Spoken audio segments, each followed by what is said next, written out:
Mhm. Mhm.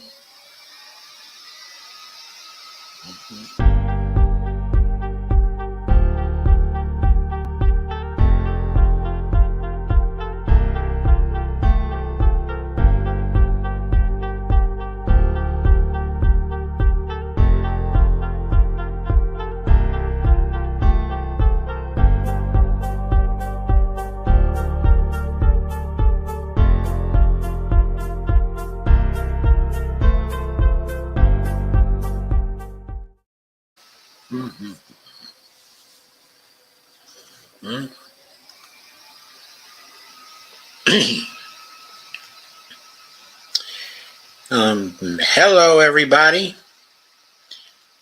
This is Empowering Democracy.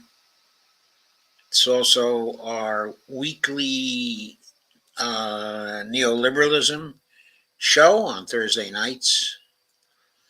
And the specific topic for tonight is more people over profit struggle in the fossil fuel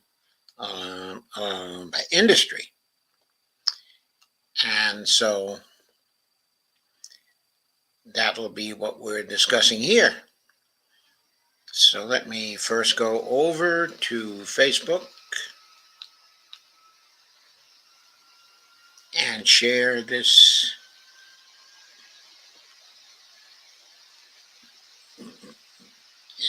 stream.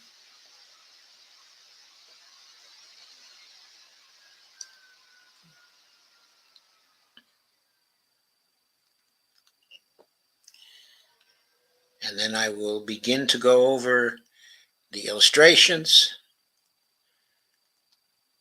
of the people over profits struggle in various aspects of the fossil fuel industry.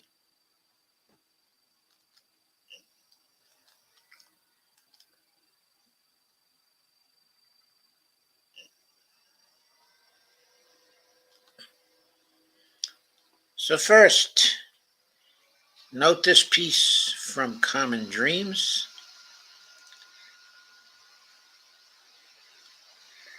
An older man pauses while exercising during a heat wave. Study warns human health still, quote, at the mercy of fossil fuels.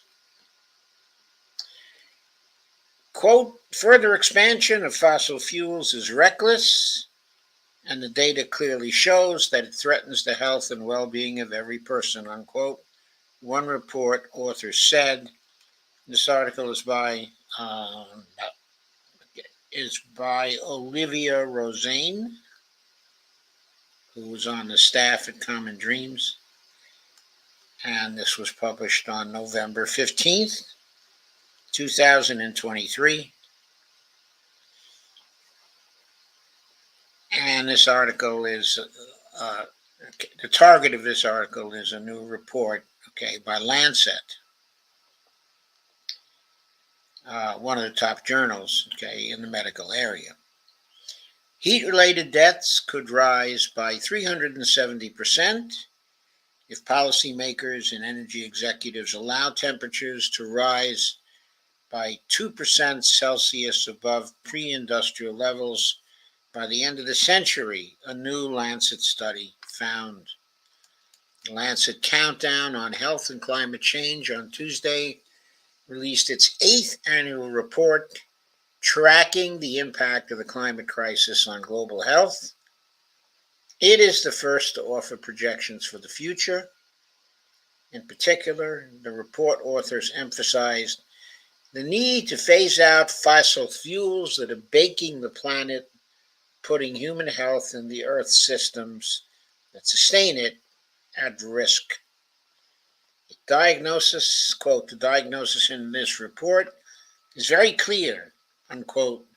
Dr. Renee Salas, one of the 114 scientists behind the report, who also works in emergency care at Massachusetts General Hospital and Harvard Medical School, told the New York Times, further expansion of fossil fuels is reckless, and the data clearly shows that it threatens the health and well-being of every person, unquote. And there's a tweet, on Zitter from at Lancet Countdown, who report, the Lancet Countdown 2023 report underscores the imperative for a health-centered response in a world facing irreversible harms. Read the latest assessment of the links between health and climate change, and a link is given there.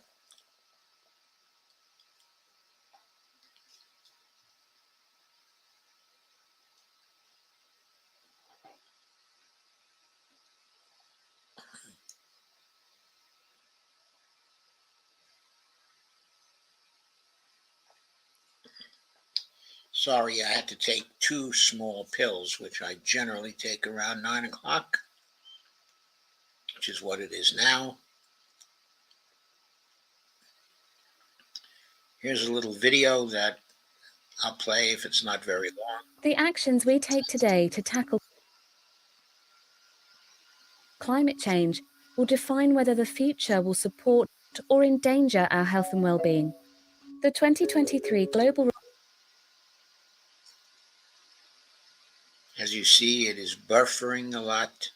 Report of the Lancet Countdown on Health and Climate Change represents the work of over 100 experts from around the world, offering a glimpse into the dangers that we face from climate change and the opportunities at hand to deliver a thriving future for all. Find out more and read the latest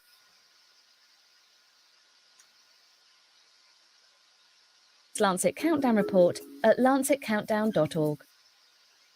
There it is, lancetcountdown.org. Okay, so the report first describes how the climate crisis is currently impacting health. 2023 saw the highest temperatures in more than 100,000 years. This has exposed more people to dangerous heat, including the most vulnerable, infants younger than 1 and adults older than 65 were exposed to double the heat wave days that they were between 1986 and 2005. What's more, heat-related deaths for those over 65 have climbed by 85% compared with 1990 through 2000.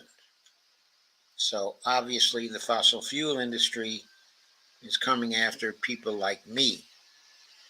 In the US alone, heat-related deaths for those over 65 increased by 88% from 2018 to 2022, compared with 2000 to 2004, and approximately 23,200 elderly adults died of heat exposure last year. Quote, these numbers remind me of the elderly patients that I see in my own hospital with heat stroke, unquote. Salas told the Times. Yet, as stark as the U.S. numbers are, the report also points to growing inequalities between health outcomes in richer and poorer nations. We're facing a crisis on top of a crisis, quote unquote. Georgiana Gordon Strahan, who directs the Lancet Countdown Regional Center for Small Island Developing States, said to Euronews, quote, people living in poorer countries who are often least responsible for greenhouse gas emissions are bearing the brunt of the health impacts, but are least able to access funding and technical capacity to adapt to the deadly storms, rising seas, and crop withering droughts worsened by global heating, unquote, Gordon Strahan said. The report calls out fossil fuel industry in particular, says that the world is moving in the wrong direction and weaning itself off of oil, gas, and coal. Quote, in 2022, the Lancet Countdown warned that people's health is at the mercy of fossil fuels, stressed the transformative opportunity of jointly tackling the concurrent climate change, energy, cost of living, and health crisis for human health and well-being, unquote. The report authors said, quote, this year's report finds few signs of such progress, unquote. For example, the authors noted that the early 2023 plans of the world's top 20 fossil fuel companies would overshoot the Paris Agreement goals by 173% by 2040. Just imagine that. Quote, all our indicators on the fossil fuel industry are extremely relevant because this is an industry that is actually killing people in large numbers and making them ill in even larger numbers, report co-author Paul Ekins, a University College of London economist, told the Associated Press.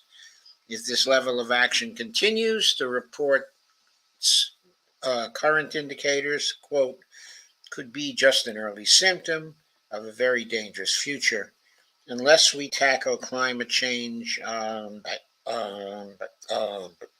urgently, unquote. Lancet Countdown Executive Director, whose name is Marina Romanello, told the Associated Press, if temperatures rise to 2 degrees above Celsius, or 2 degrees Celsius above pre-industrial levels by 2100, every health hazard tracked by the report will increase, Axios reported. In this case, heat-related deaths would rise by 370% for people over 65 by mid-century and 683% by the last 2 decades of the century. If world leaders don't do anything to either prevent or adapt to climate change, those numbers would rise to 433% and 1,537% respectively. In the 2 degrees above Celsius scenario, labor loss due to heat would rise by 50% by mid-century, and heat waves could push 524.9 million more people into food insecurity. The risk of infectious diseases would also increase with the ideal coastal conditions for the Vibrio pathogen increasing by 17% to 25%, and the chance of catching dengue fever increasing by 36% to 37%. However, the report said it was not too late to take action. Rapidly phasing out fossil fuels would both reduce climate risks and prevent many of the 1.9 million deaths every year due to air pollution from the burning of dirty fuels. Quote, there is still room for hope, unquote, said Romanello to Euronews, adding that the planned focus on health at the upcoming UN Climate Change Conference, or COP28, presented, quote, the opportunity of our lifetime. Quote, if climate negotiations drive an acceptable and rapid phase out of fossil fuels, accelerate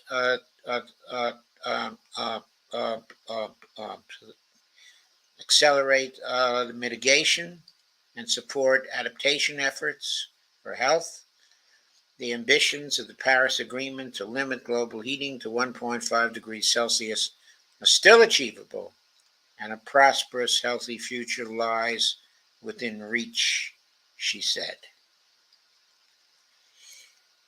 So, that's that story. Yet another alarming report of what could happen if we do not manage the climate crisis. And another report also on how we have been failing to manage it over a period of time. In other words, we've been putting profits over people. Absolutely. Kay has some good news for us tonight. Kay is here. Steve says, hello, Doc and Kay. Kay says, hi, Steve. Terry Cook says, time to stop the slaughter, of innocent animals. Robert Copeland says, last year was hotter than this year in Sacramento. Kay Ryan says, good news for me. I have a new place to live, I think. Well, that is wonderful, Kay. I hope it comes through. And Steve Wolfman says, hi, Robert. Robert Copeland says, Kay, congrats if you get a new place to live.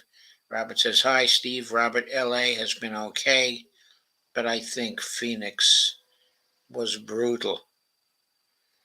Kay says, thank you, Robert. Fingers crossed.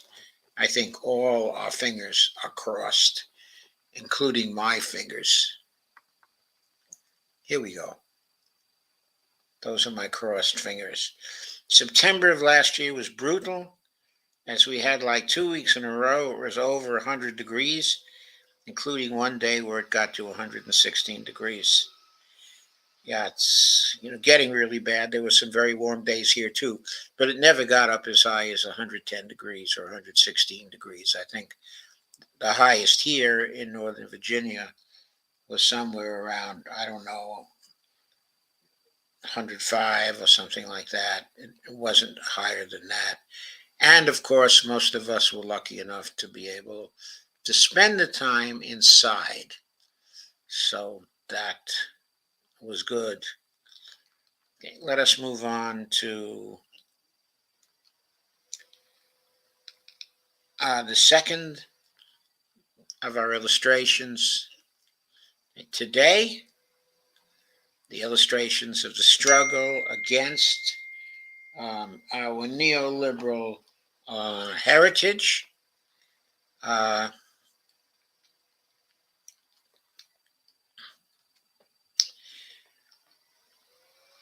headline on this one, which is also from Common Dreams. I love to pick up articles from Common Dreams. They do very good coverage of various things. Here's a photo of people holding up a banner advocating for End the Age of Plastic, Strong Global Plastics Treaty Now. Greenpeace international members join artist and activist Benjamin Van Wong to demand a strong plastics treaty and unveil an art installation on the banks of the Seine River in Paris, France, on May 27th, 2023. The headline is 143 fossil fuel and chemical lobbyists target plastic treaty talks. So the opposition, 143 fossil fuel and chemical people lobbying, targeting the plastic treaty talks. The fossil fuel and petrochemical industries are heavily resisting people and planet-saving measures in the global plastics treaty. Their growing presence in the negotiations is very telling, unquote, said a Greenpeace campaigner. This piece was written by Jessica Corbett, November 15, 2023. 3 days into the round of talks for a global plastics treaty, an analysis revealed Wednesday that 143 fossil fuel and chemical lobbyists registered to attend the talks. Hang on a second while I turn off the beeper here. Okay. Heightening green groups' fears about nefarious industry influence over the final deal. The third session of the Intergovernmental Negotiating Committee, INC3, is scheduled to run through Sunday at the United Nations Environment Program. The United Nations Environment Program, is UNEP, UNEP, headquarters in Kenya, building on previous meetings in Uruguay and France. This event is focused on, quote, the so-called zero draft of the internationally legally binding instrument on plastic pollution released earlier this year, with the goal of concluding negotiations by the end of 2024, unquote, according to UN News. The Center for International Environmental Law, which is behind the new lobbyist analysis, noted Wednesday that over the past year of talks, quote, civil society organizations and scientists have petitioned by UNEP and the INC Secretariat to safeguard, the negotiating process from industry influence and to implement strong conflict of interest policies, unquote. Despite such demands, polluters' presence at the talks is increasing based on UNEP's provisional list of INC3 participants. CIEL, the Center for International Environmental Law, again, found that there was a 36% rise in registered fossil fuel and chemical lobbyists from INC2. In other words, a 36% increase in the number of lobbyists. Okay. Also, industry representatives outnumber the 70 smallest member state delegations at the Kenya meeting.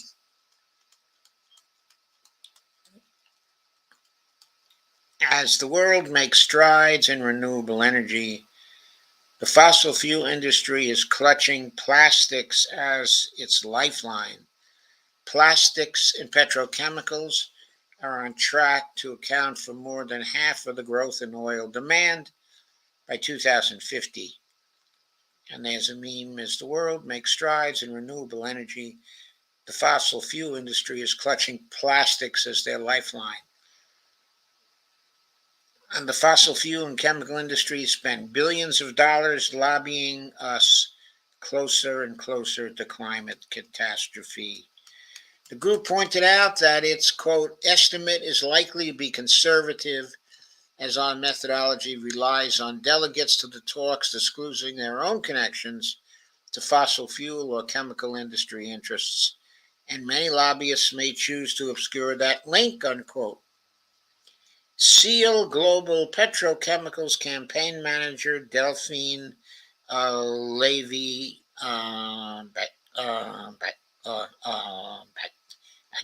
it's Alvarez, compared polluters targeting the plastics treaty talks to similar behavior at annual UN climate summits, the next of which, COP28, kicks off in the United Arab Emirates this month.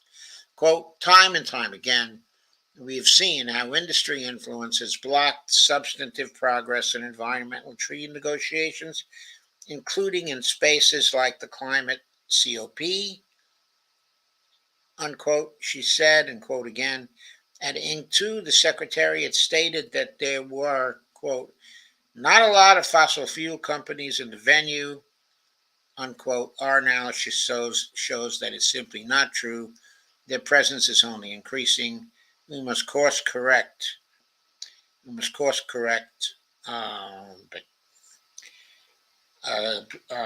Course correct immediately to ensure that the plastics industry is grounded in science and does not become a fossil-fueled treaty, unquote. The SEAL analysis is supported by groups including Greenpeace, whose head of a delegation to the talks, Graham Forbes, said Wednesday that, quote, the fossil fuel and petrochemical industries are heavily resisting people and planet saving measures in the Global Plastics Treaty. Their growing presence in the negotiations is very telling, unquote. Quote again, We urge member states to listen to the millions of people around the world who want an end to plastic pollution rather than the fossil fuel lobby, unquote, declared Forbes, whose group has issued 5 detailed demands for the final agreement. Greenpeace argues that the treaty must, quote, end plastic pollution from production to disposal to protect the environment and human health, set a legally binding target to reduce plastic production by at least 75% by 2040 to stay below 1.5 degrees Celsius, end single-use plastics, starting with the worst offending items, ensure a just and inclusive transition to a low-carbon, zero-waste, reuse-based economy, and be firmly rooted in a human rights-based approach that reduces inequality, prioritizes human health, and centers justice in its creation and implementation. Other organizations supporting SEAL's analysis include Beyond Petrochemicals, Break Free from Plastic, and the International Pollutants Elimination Network. Representatives from those groups also called for swift action to curb industry influence. Quote, fossil fuel, chemicals, and plastics corporations are here en masse to ensure they can exponentially increase toxic plastics production at the expense of our health and that of future generations, warned IPEN co-chair Pamela Miller. Quote, we must have a strong health protective treaty that is based on independent science and free of these conflicts of interests, unquote. Like Levy Alvarez, Break Free from Plastic Global Coordinator Von Hernandez, stressed that, quote, this is not the first time that fossil fuel interests have tried to influence a process intended to check and curtail the pollution they have spawned and created, unquote. That they have descended in great numbers in Nairobi shows what and how much is at stake here, he added. People and planet must come first. They cannot be left hostage to these predatory interests. Of course, we cannot be left hostage to these predatory interests. We have to defeat them. Of course, that is the main concern of the Dump the Corruption movement, which we talk about here on Wednesdays, okay, and Fridays. And there we express the urgency, okay, of this movement and try to catalog things that go on in politics and argue that what we must do to stem the tide here, to put people and planet first, is to get the toxic money out of politics, because it is the influence of the toxic money in politics, different kinds of toxic money, but especially fossil fuel interests, that end up putting profits over people. And to extinguish, to cause the end of neoliberalism, we need to emphasize people over profits. People and planet must come first. That again is the final quote. They cannot be left hostage to these predatory interests. So on that note, let's go on to the third illustration of what's going on in the struggle of people over profits. Kay reports that the environmentalist and climate professor Michael Mann was on Tom Hartman's show today. Michael Mann, of course, is one of the leading thinkers, okay, in this area. I'm going to go on to the next piece.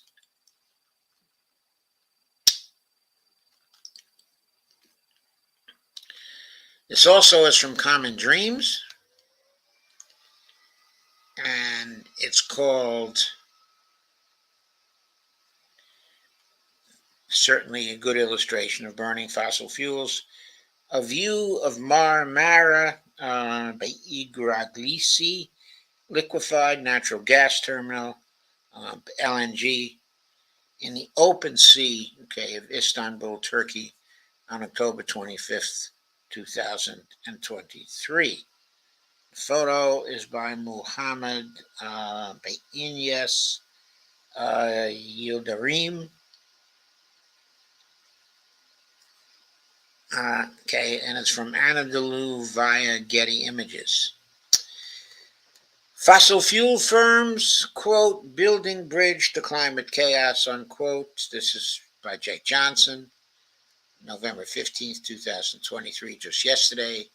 An updated database shows that more than 1,000 oil and gas companies around the world are planning to expand their planet-wrecking infrastructure. So still planning to expand the fossil fuel industry, not recognizing yet and not directing their money to other things. They just will not accept that we have to get rid of fossil fuels to ensure our survival. So right now, the fossil fuel companies are a death cult, an absolute death cult, and we must put them out of business.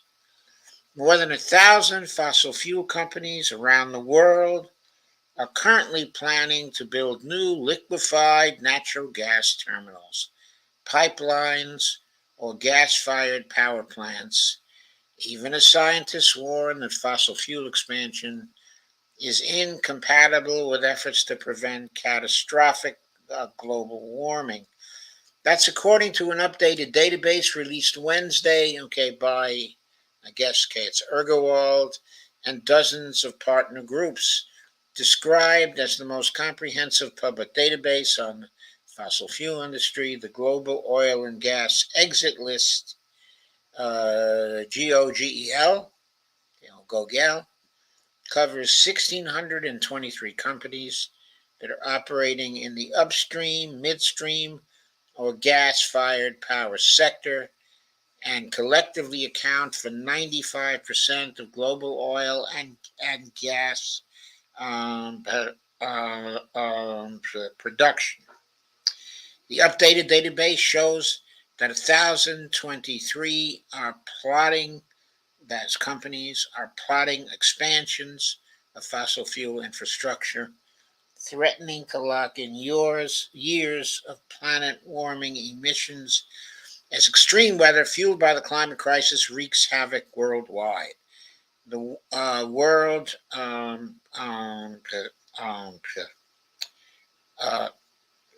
World Meteorological Organization said Wednesday that global greenhouse gas concentrations reached a new high once again last year. Quote, the magnitude of industry's expansion plans is truly frightening, unquote, says Niels Bartsch, who is Ergowald's head of oil and gas research. And quote again, to keep 1.5 degrees Celsius alive, a speedy, managed decline in both oil and gas production is vital. Instead, oil and gas companies are building a bridge to climate chaos. And there's a graphic building a bridge to climate chaos, the oil and gas industry. Global Oil and Gas Exit List 2023. According to the 2023 GOGEL, or Gogel, I guess it's GOGEL, or maybe it's GOGEL, 96% of the 700 upstream oil and gas companies in the database are exploring or actively developing new oil and gas fields. Projects, that Ergowald said, quote, excuse me, severely jeopardize efforts to limit global temperature increase to 1.5 degrees Celsius. Nearly 540 companies in the database are collectively planning to produce 230 billion barrels of oil equivalent, BBOE, over the short term, okay, the database shows 7 companies with the largest short-term expansion plans are Saudi Aramco, Qatar Energy, Gazprom, um, um, Petrobras, uh, ADNOC, I guess it's ADNOC, Total Energies, okay, and Exxon Mobil. The way this distributes across the 7 companies is Saudi Aramco 16.8 BBOE. Again, that's billion barrels of oil equivalent. Qatar Energy 16.5 billion barrels of oil equivalent. Gazprom 10.7 BBOE. Petrobras 9.6 BBOE. Again, billion barrels of oil equivalent. Then there's ADNOC 9.0 billion barrels of oil equivalent. Total Energies 8.0 BBOE, and finally ExxonMobil, you knew they'd be in there somewhere, 7.9 BBOE, unquote. That was noted, okay, by Ergewald, and quote again, these 7 companies are responsible for 1/3 of global short-term oil and gas expansion. In other words, these are the modern-day 7 sisters of the oil industry. The database also shows that fossil fuel companies are planning to expand global LNG capacity by 162%, a significant threat to critical climate targets. So if they do that, we're not going to make those critical climate targets. A United Nations-backed report published last week warned fossil fuel expansion plans are, quote, throwing humanity's future into question. That was charitable.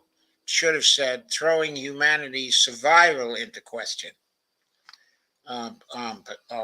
Ergewald pointed specifically to the LNG boom in the United States, which the group said is cementing its position as the world's largest export hub for liquid natural gas, unquote, with 22 export facilities planned along the Gulf Coast.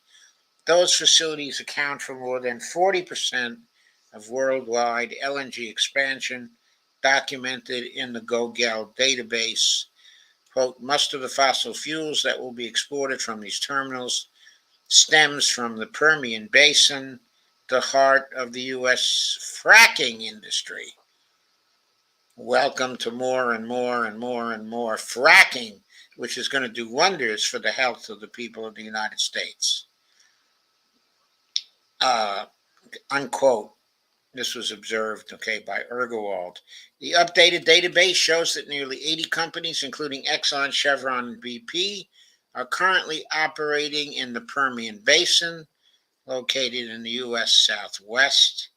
Climate campaigners and experts have also sounded alarm over the Calcasieu Pass 2, CP2, a planned $10 billion LNG export hub that would ship up to 24 million tons of gas annually once it is completed. The fossil fuel industry wants to pave undeveloped wetlands all along the coast with LNG facilities like Next Decade Corporation's Rio Grande LNG terminals. Rebecca Hinojosa, a member of the South Texas Environmental Justice Framework, said Wednesday, quote, besides their environmental implications, these plans violate indigenous sacred lands, and people working in fishing, shrimping, and ecotourism risk losing their jobs. Our communities refuse to be sacrificed for the fracking industry's dirty gas exports, unquote. So another site, a very important upcoming site of the struggle for people over profits, highlighted by the GOGEL database, which we should all really look into because it's going to be a continuing source of what will be and is causing the further damage to the climate. Okay, so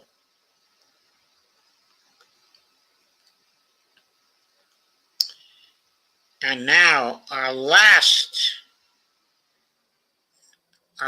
piece on the damage that is being done. Steve Wolfbrand says, don't use plastics whenever possible. Use glass bottles and recycle them. Robert Copeland says, one of the biggest lobbying groups here in California is the Western States Petroleum Association. And Robert also says, the chemicals used in fracking are toxic to humans and a lot of animal species. Steve Wolbrand says, Robert, I do appreciate your activism. As do we all, Steve, as do we all. We love the activism of Robert Copeland. So getting to the last piece for tonight, which in a sense is the climactic piece.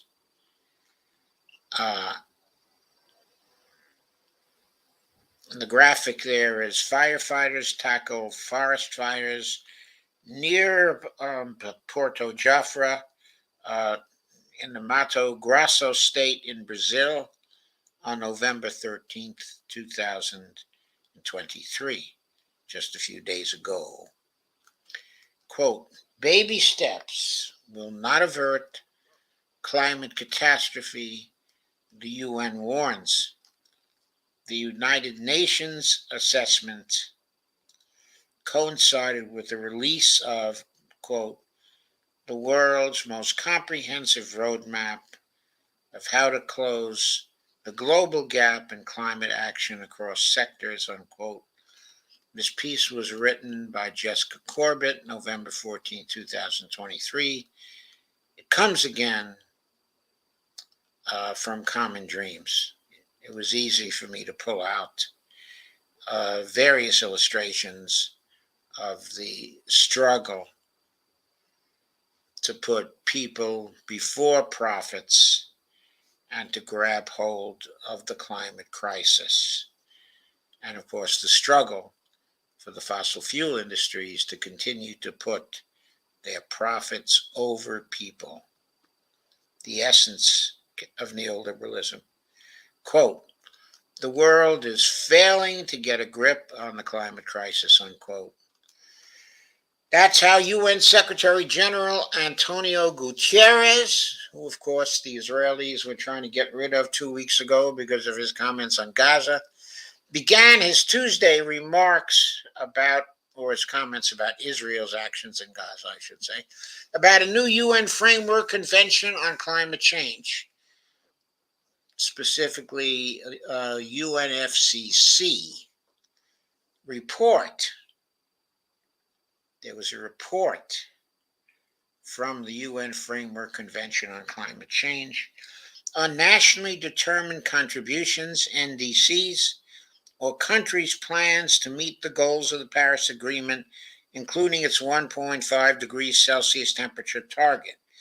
The UNFCCC analysis, quote, provides yet more evidence that the world remains massively off track to limiting global warming to 1.5 degrees Celsius and avoiding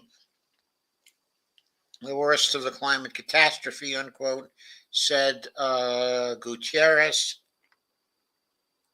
I quote again, as the report shows, the global ambition stagnated over the past year, and national climate plans are strikingly misaligned with the science. Under current by NDCs from the 195 Paris Agreement parties, global greenhouse gas emissions are set to rise by nearly 9% by 2030, compared with 2010 levels, according to the analysis. Well, that's a slight improvement on the 10.6% increase from last year's assessment. It's still nowhere near the cuts that experts say are needed. The analysis of NDCs comes as scientists project that 2023 will be the hottest year in 125,000 years, just over 2 weeks before the UN Climate Change Conference, COP28, in Dubai, United Arab Emirates. Okay, a summit controversially held by the Sultan Ahmed Al Jaber, CEO of the Abu Dhabi National Oil Company. Quote, as the reality of climate chaos pounds communities around the world with ever fiercer floods, fires, and droughts, the chasm between need and action is more menacing than ever, unquote. Um, um, Antonio Gutierrez declared. And quote again, COP28 must be the place to urgently close the climate ambition gap, unquote.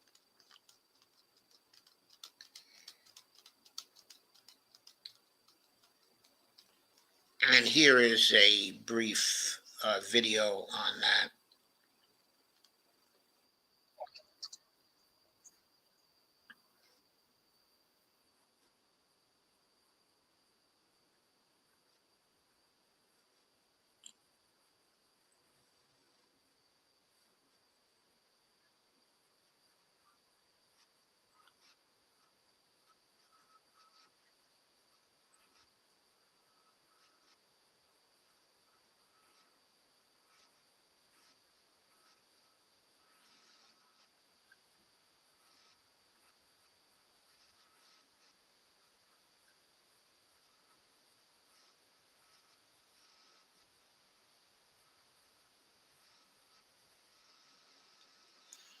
So going back,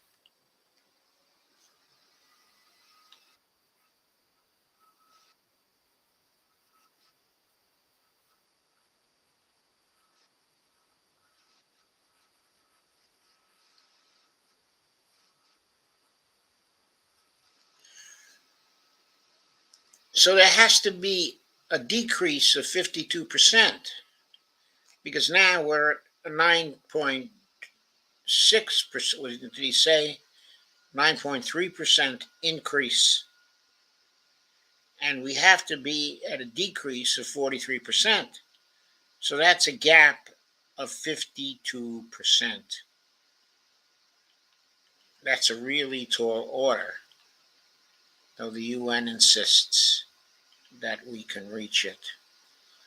UN Climate Change Executive Secretary Simon Steele echoed Gutierrez's call to action, stressing in a statement that the new assessment makes clear governments are merely, quote, taking baby steps to avert the climate crisis, unquote. Quote again, it shows why governments must make bold strides forward at COP28 in Dubai to get on track, unquote. And Steele said further, quote again, this means COP28 must be a clear turning point. Governments must not only agree what strong climate actions will be taken, but start showing exactly how to deliver them, unquote. The UNFCCC document was released on the same day as State of Climate Action 2023, which its crafters called the world's most comprehensive roadmap of how to close the global gap in climate action across centers, unquote. Published under Systems Change Laboratory, the latter report highlights that only one of the dozens of indicators assessed, the share of electric vehicles in passenger car sales, is on track to meet its 2030 target. As the publication details, recent rates of change for 41 of the 42 indicators across power, buildings, industry, transport, forests and land, food and agriculture, technological, carbon removal, and climate finance are not on track to reach their 1.5 degrees Celsius aligned targets for 2030. Worryingly, 24 of those indicators are well off track, such that at least a twofold acceleration in recent rates of change will be required to achieve their 2030 targets. There are another 6 indicators are heading in the wrong direction entirely. Within this subset of lagging indicators, the most recent year of data represents a concerning worsening relative to recent trends for 3 indicators, with significant setbacks in efforts to eliminate public financing for fossil fuels, dramatically reduce deforestation, and expand carbon pricing systems. To get back on track, the international community has to dramatically, quote, dramatically increase growth in solar and wind power. No kidding. While phasing out, quote, coal in electricity generation 7 times faster, which is equivalent to retiring roughly 240 average size coal-fired power plants each year through 2030, unquote, the report warns. And both the United States and China have to take note of this particular estimate because they're the worst users of coal-fired powered plants. The publication also emphasizes the need for shifting to healthier, more sustainable diets 8 times faster, plant-based diets, folks, increasing the coverage of rapid transit 6 times faster. That's one really aimed at the United States, I think. Reducing the annual rate of deforestation 4 times faster, and scaling up global climate finance by nearly $500 billion annually until 2030. Let's be honest and clear about this, folks. The United States by itself can increase global climate finance by nearly $500 billion annually until 2030. This can be done by simply minting platinum coins worth $500 billion annually each year. Of course, each year because it's annually. Okay. If you don't want to do that, then mint a single coin for the 7 years from now until 2030, worth $3.5 trillion, and put that coin in a special fund at the Federal Reserve to be handed out to those who need financing in order to help us reach sustainability goals. In other words, there's no economic problem in generating the $500 billion per year in finance. The United States and or other monetarily sovereign states could easily manage that. In fact, we can manage 20 times that, 40 times that in providing finance. Quote, despite decades of dire warnings and wake-up calls, our leaders have largely failed to mobilize climate action anywhere near the pace and scale needed, unquote, declared the report's lead author, Sophie Bohm of the World Resources Institute. Quote, such delays leave us with very few routes to secure a livable future for all. There's no time left to tinker at the edges. Instead, we need immediate transformational changes across every single sector this decade.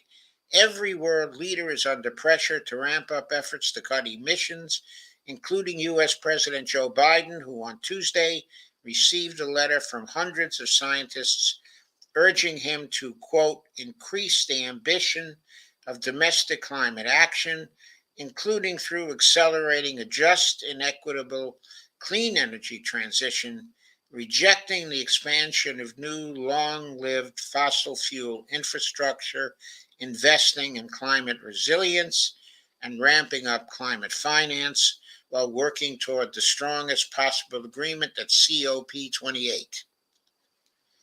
So here's another thing. Biden receives a letter. Is he going to do anything about it? Is anything really going to happen? Or is he going to be too busy helping Israelis to kill Gazans? What's going to happen? The United States now ranks behind China as the top emitting country, but still, that's the carbon emissions, of course, but still leads the world in cumulative planet heating emissions.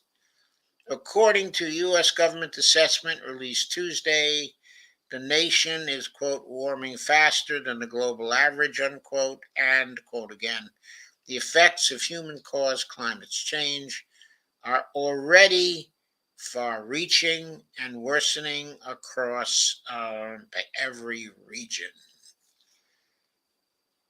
And so there we go. Those are the four areas of struggle. Struggle for people to win over profits, to get rid of the neoliberal imperative of profits over people. We have to do it or we will not survive. I'm going to take your comments.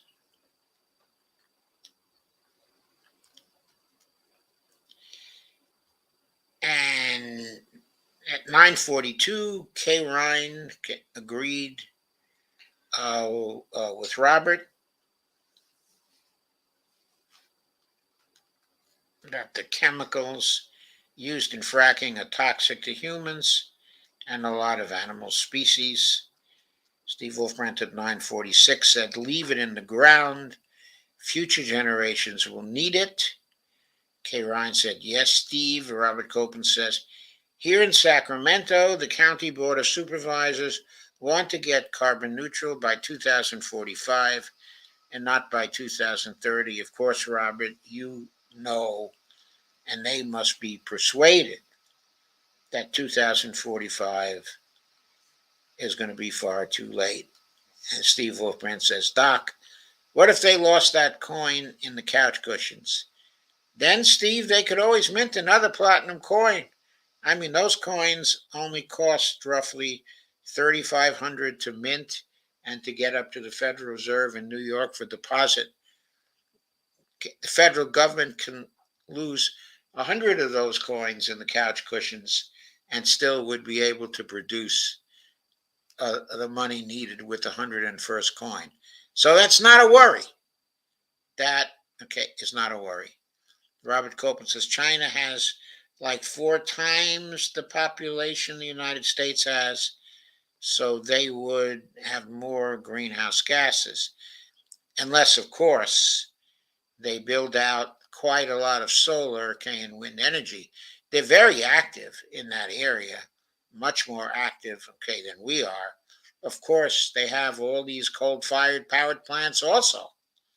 So there's certainly that. But they are also going to make very rapid progress in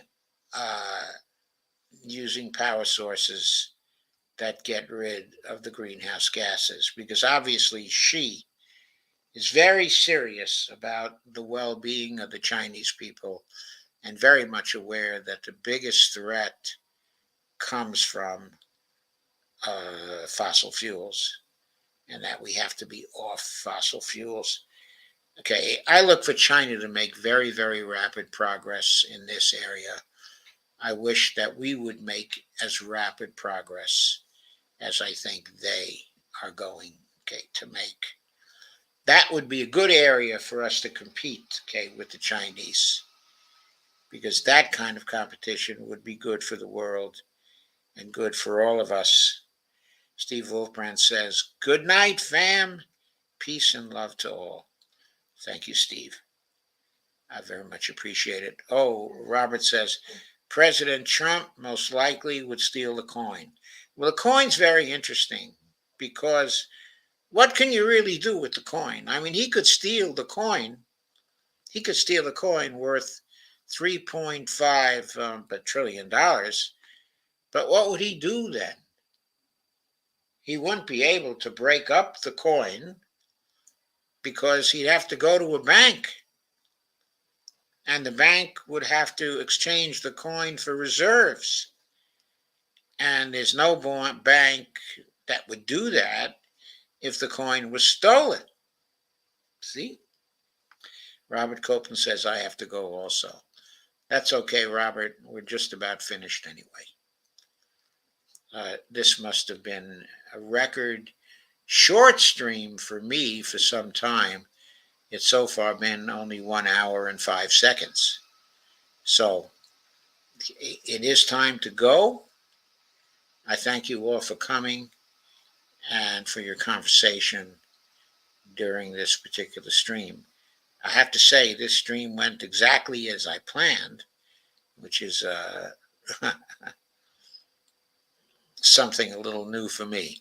Anyway, I'll see you tomorrow for Dump the Corruption stream, and I'm sure we're going to have a lot of good stuff on there because, boy, corruption is really rampant, and there's all kinds of things to talk about when it comes to corruption, okay, in the political system.